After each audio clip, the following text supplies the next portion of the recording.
बिस्मिल्लाहिर्रहमानिर्रहीम, अस्सलाम वालेकुम।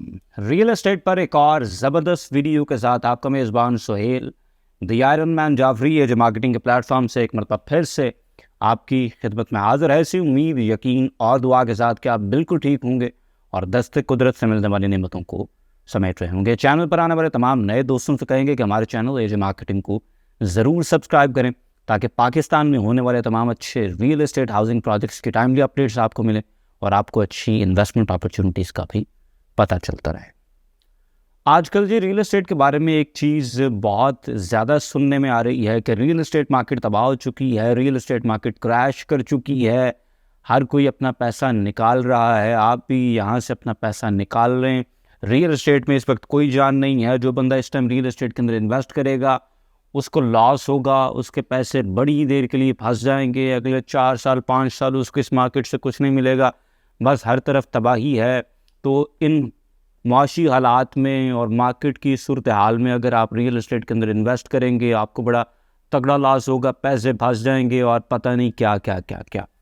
ये तमाम चीज़ें आजकल मार्केट के बारे में सुनने में मिल रही हैं। लेकिन एक बड़ी इंटरेस्टिंग बात है, अब इस सारी सूरत हाल के अंदर बड़ी इंटरेस्टिंग बात यह है कि जिसे लोग बिगेस्ट क्रैश समझ रहे हैं, मेरे नज़दीक इट्स द बिगेस्ट अपॉर्चुनिटी। और मैं अब से नहीं, कुछ साल पहले से सबको ये कह रहा हूँ कि जो इंटेलिजेंट इन्वेस्टर है, जो सियाना इन्वेस्टर है, वो अपनी होल्डिंग्स बना रहा है इस टाइम के अंदर। उससे पता है कि अब मार्केट के अंदर वैल्यू है, उसे पता है कि अब चीज़ें सस्ती मिल रही हैं, इसलिए वो अपनी होल्डिंग्स बना रहा है और वो पैसे कमा रहा है। वो लोग जो कि सिर्फ हवाओं के पीछे चल रहे हैं, जो कि सुनी सुनाई बात के पीछे चल रहे हैं, जो कि कॉमन विजडम के पीछे चल रहे हैं, जो इस बात पे चल रहे हैं कि यार इर्द गिर्द के लोग क्या बात कर रहे हैं, वो ऑफ कोर्स अपना पैसा घाटे में भी निकाल रहे हैं, वो अपना पैसा होल्ड करके बैठे हुए हैं, वो अपॉर्चुनिटीज़ को नहीं देख रहे हैं, वो डर के एक साइड पे लगे हुए हैं। लेकिन वो लोग जो कि अपॉर्चुनिटी को स्पॉट कर सकते हैं, दे आर मेकिंग मनी। इसकी एक छोटी सी मिसाल अल्हम्दुलिल्लाह मैं आपके सामने हूँ कि अगर मार्केट के हालात इतने ही अजीब से हैं और आपको अपना पैसा निकाल लेना चाहिए, तो मैंने इन्हीं मार्केट के हालात के अंदर 20 लाख रुपए का प्रॉफिट 50 लाख की छोटी सी इन्वेस्टमेंट के ऊपर एक महीने के अंदर कैसे कमाया, आप खुद इसको जस्टिफाई करके दिखाएं। अगर मैं कह रहा हूँ कि ये बहुत बड़ी अपॉर्चुनिटी है और आप कह रहे हैं कि नहीं, भाग जाएं भाग जाएं भाग जाएं वरना मार दिए जाएंगे, तो इस सिचुएशन में मेरे ख्याल से हम सेम सिचुएशन को दो डिफरेंट एंगल से देख रहे हैं। और उनमें से एक एंगल से देखने वाला बंदा he is not making anything, और दूसरे एंगल से देखने वाला बंदा is making good sum of money. तो इसका मतलब ये है कि the one who is making money he is right about it.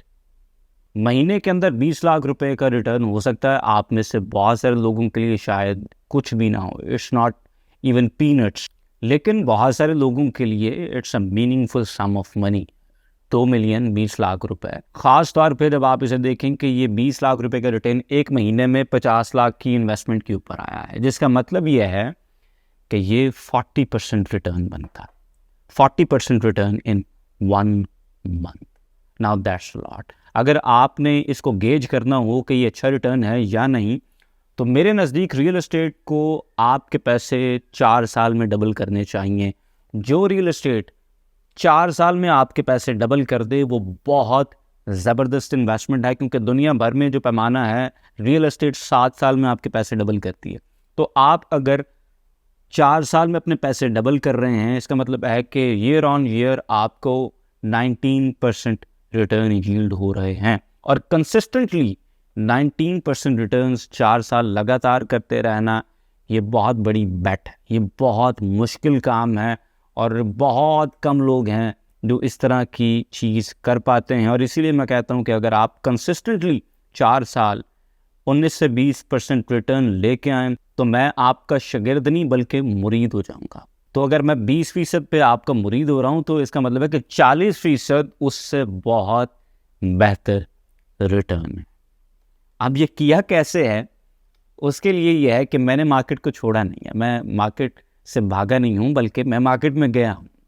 अब मार्केट में जाके किया क्या है, किस तरह से किया, इस पे एक नज़र डालते हैं। और ये वीडियो बनाने का मकसद ये नहीं है कि मैं आपके सामने कुछ शेखी बकार रहा हूँ कि यार मैंने को बहुत बड़ा काम कर लिया। इट्स डूएबल, हर कोई कर सकता है, ये कोई ऐसे गिदड़ सिंगी नहीं है, बड़ी सिंपल चीज़ें हैं। और मैंने अक्सर अपने चैनल पे कहा कि there are no new fundamentals. Fundamentals वही हैं जो सदियों पुराने हैं, सिर्फ हमने उनके साथ एडहियर करना है और हमने उनको राइट जगह पर राइट टाइम के ऊपर सही तरह से अप्लाई करना है। That's all it takes. उसके लिए 3-4 चीज़ें जो हैं वो सीधी करनी होती हैं, एंड दैट्स ऑल।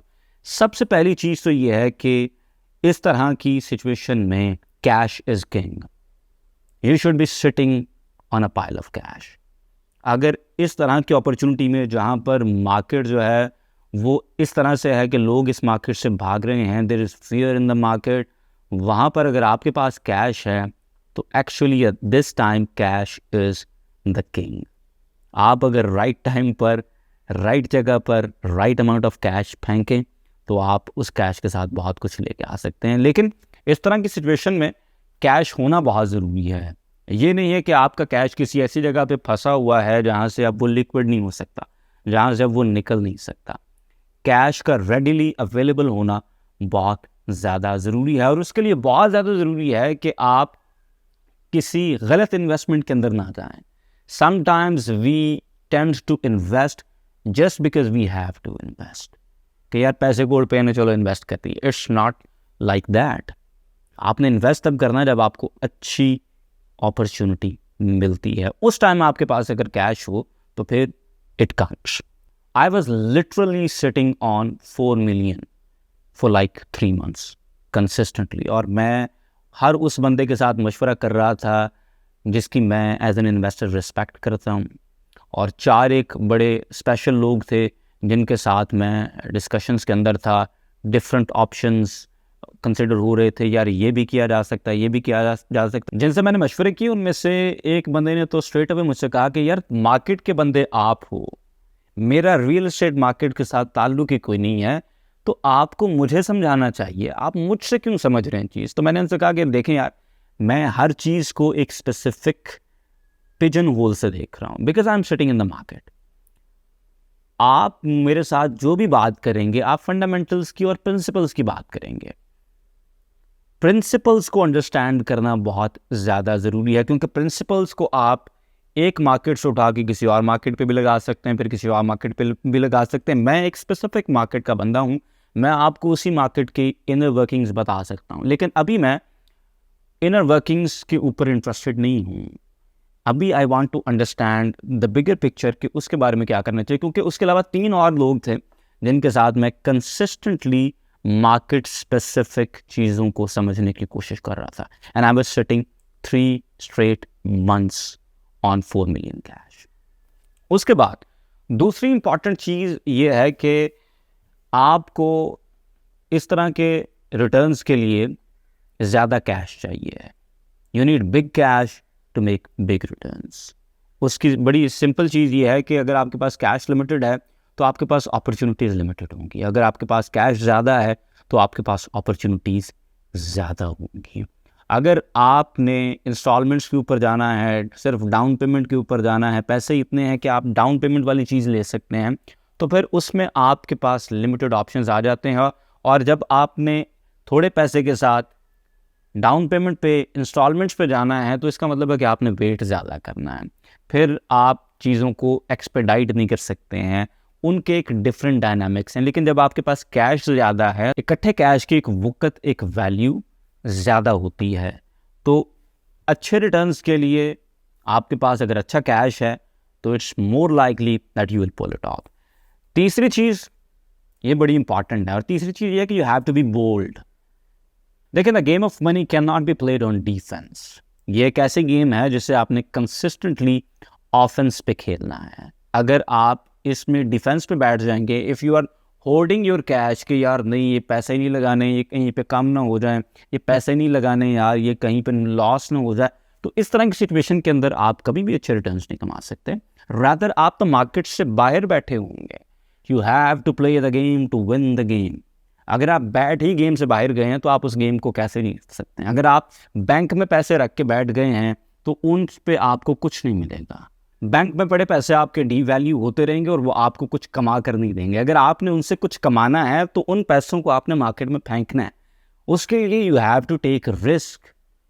इस तरह के माहौल में जब हर कोई कह रहा है कि यार रिस्क ना लेना, पैसे संभाल के रख लो, बैंक में पैसे पड़े भाई अंडे या बच्चे तो देंगे नहीं, तो आपने उन पैसों को मार्केट के अंदर लेके आना है। You should be able to bear the risk, and let me tell you how risky life is, you are not gonna get after life.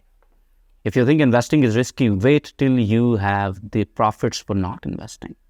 तो आपने इन्वेस्ट करना है, आपने रिस्क लेना है। रिस्क और रिवॉर्ड साथ साथ चलते होते हैं। ऐसा हो नहीं सकता कि बगैर रिस्क के आपको रिवॉर्ड मिल जाए। और बोल्ड आपने इस तरह से होना है कि अगर आपको अपॉर्चुनिटी मिल जाती है then you have to go all in. और बोल्ड आपने इतना होना है कि अगर आपके पास उस वक्त 40 लाख रुपए पड़े हुए हैं तो आपने सारे उस अपॉर्चुनिटी के अंदर डालने हैं अगर दैट अपॉर्चुनिटी डिमांड्स इट। हालांकि एक तो जगहों से लोग मुझे ये भी कह रहे थे कि यार कुछ ना कुछ बैकअप ज़रूर रखना है, यार बैकअप के बगैर ना जाना, हालात बड़े टफ हो रहे हैं ये वो, लेकिन मुझे पता था कि opportunity demands me to be bold, so I had to be bold. और एक्चुअली अपॉर्चुनिटी जो है it demanded 5 million, so I have to scrap each and every account of mine. और मैंने कोनों खुदरों से पैसे निकाल के उस अपॉर्चुनिटी के अंदर डाले हैं, और इस हालत के अंदर डाले हैं कि मेरे ऊपर पहली दफ़ा मेरी गाड़ी की 2 इंस्टॉलमेंट से इकट्ठी ड्यू हुई हैं। I went that bold into this deal. इसके साथ ही साथ अब देखें, आप जब इस तरह की मार्केट के अंदर इन्वेस्ट कर रहे हैं और आपको इस तरह के रिटर्न्स चाहिए तो you can not gamble. I don't gamble, I invest. Gambling में क्या है कि you just throw away your money at a particular opportunity और उसके बाद you are setting finger crossed के हो सकता है इसमें से कुछ ना कुछ निकल आएगा। वाद के तो झूले लाल, कट गए तो फिर पता नहीं की लाल। तो इस तरह से आप इन्वेस्ट नहीं कर सकते। इन्वेस्टिंग क्या है? इन्वेस्टमेंट जो है ये सबसे पहले तो एक स्किल है जो सीखी जा सकती है, इम्प्रूव की जा सकती है, हॉर्न की जा सकती है। और ये स्किल क्या है कि आप ये फिगर आउट करते हैं कि आपके सामने एक पर्टिकुलर पीस ऑफ लैंड या एक पर्टिकुलर एसेट जो है ये अगर मौजूद है तो आप उसकी इंट्रिंसिक वैल्यू को फिगर आउट करने की कोशिश करें कि यार ये इतने का होना चाहिए।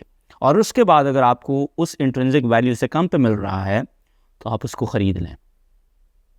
It's simply investing. और I like to go one step ahead, I like to do value investing. Value investing एक कॉन्सेप्ट है which I read in a book of Benjamin Graham. किताब का नाम था द इंटेलिजेंट इन्वेस्टर। और ये किताब बाय द वे मैंने तब पढ़ी है ਜਦੋਂ अकाउंट में तो क्या जेब में भी शायद कोई 2-4 हज़ार रुपये एक टाइम पे नहीं होता था। ये उस टाइम की बात कर रहा हूँ जब मैं F10 की गलियों में पैदल फिरा करता था। आई हैड नो मनी, लेकिन ये किताब मैंने उस टाइम पढ़ी because I had interest in things. तो वैल्यू इन्वेस्टिंग में एक्चुअली यह है कि आप किसी चीज़ की इंट्रिंसिक वैल्यू को पहले देखते हैं, अगर वो उससे कम पे मिल रही है आप बाय कर लेते हैं। फॉर इंस्टेंस आपको लगता है कि एक पर्टिकुलर कंपनी का एक शेयर जो है वो 60 रुपये में मिल रहा है लेकिन इसकी एक्चुअल वर्थ जो है वो 100 रुपये होनी चाहिए। आप उसे 60 रुपये पे ख़रीद लेते हैं and you sit down and relax. आपको पता है कि इसकी वैल्यू चूँकि होनी 100 पे चाहिए तो ये गिवन इनफ टाइम खुद बहुत 100 पे चले जाएगी and you will make money. Simple like that, इसमें कोई रॉकेट साइंस नहीं है। तो जब आप इस तरह से इन्वेस्ट करते हैं you don't lose your sleep, आप इजी होते हैं।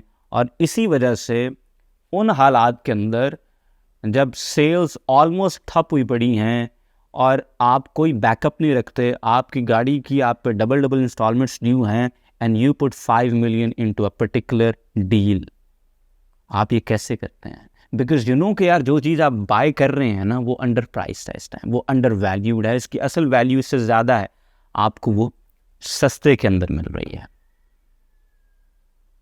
अब अगला सवाल ही आता है कि आप किस तरह से किसी चीज़ की इंट्रिंसिक वैल्यू को फाइंड करेंगे। देखें, आपने उस एरिया के डेमोग्राफिक्स को चेक करना है, आपने उस एरिया की फाइनेंशियल ग्रोथ को देखना है और आपको ये समझना होगा कि what drives their growth and what impacts that growth.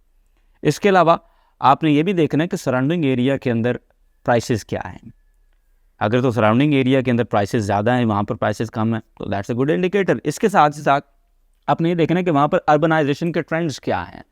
लोग पर्टिकुलर प्रोडक्ट जो आप ख़रीद रहे हैं, जो कि ऑफ कोर्स सोसाइटी है, उसमें ज़मीन है, उसकी तरफ लोगों का रुझान कितना है। और अगर रुझान अच्छा है तो आपने डिमांड एंड सप्लाई को देखना है कि डिमांड कितनी एक है और सप्लाई कितनी सी है। अगर आपको लगे कि यार सप्लाई बहुत कम है और डिमांड बहुत ज़्यादा है, तो यार boldly go into that investment.